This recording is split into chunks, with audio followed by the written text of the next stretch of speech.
Welcome, class, to a short slideshow, which I call About Me in 9 Slides. The beginning. I was born in Brooklyn, as you can see right here. Brooklyn is between New Jersey and Long Island. My parents decided that they did not want to raise their children in a city type of atmosphere, so off we went on a road that looked exactly like this, and we settled in a little town called Shirley. Shirley is towards the end of the island.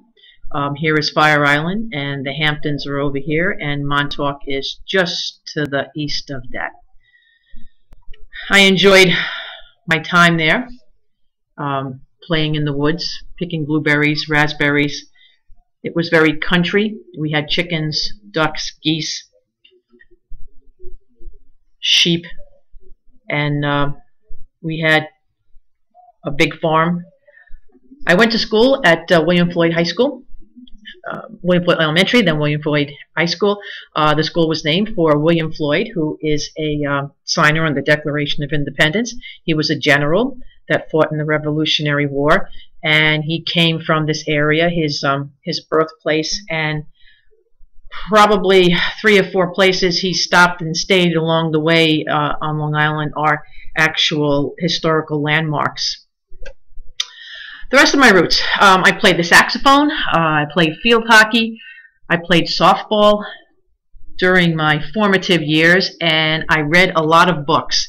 And because I read a lot of books, I ended up with lots of hats that had tassels on them.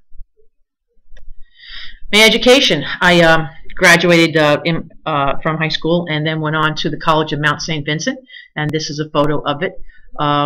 It's in Riverdale, New York, in the Bronx, on the Palisades, for those of you who are familiar with the area.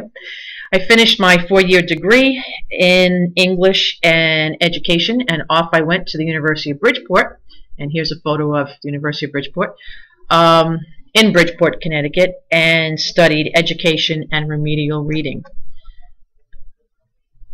I taught for 2 years, but realized that I wanted to be in the business world, because my dream, my bucket list, I wanted to own a business someday. I didn't know what kind of business, but I knew it had to be a business. So off I went, and I learned printing, so I sold paper, printing, and lots of it, and then I ended up with selling wire and cable, and that's what my business was. I started a business with my cousin in 1992, and we sold wire and cable for many years.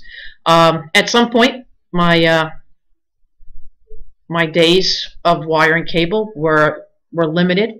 I knew that it couldn't last forever, and I decided that I was going to leave. So I sold paper, I sold printing, I sold electrical supplies, and I decided to come back to teaching. And I started teaching at a local school here in Orlando, as well as the state school, the University of Central Florida. And along the way, I became an academic dean. The dean job really made me feel exactly like this, like I was tied to my desk with a ball and chain, and I always had papers on my desk. I never felt that I was getting anywhere. So I came back to teaching once I actually received my doctorate. I went to the University of Central Florida, and this is a photo of the Reflection Pond, as they call it. The mascot is the UCF Knight, and this is how I look. No, not really. This is how I looked 7 years later. It took me 7 years to get my doctorate, and those are my graduation pictures. And when I'm not teaching, I love the beach. I love to be right here, sitting at the edge of the water. I love to go seashelling. I love to read. I love to write. And I love to play with my 2 Italian greyhounds. And this is Giovanni, and this is Josephina. We call him Gio, and she's Jojo. And that's about it. Welcome, and let's have a great term.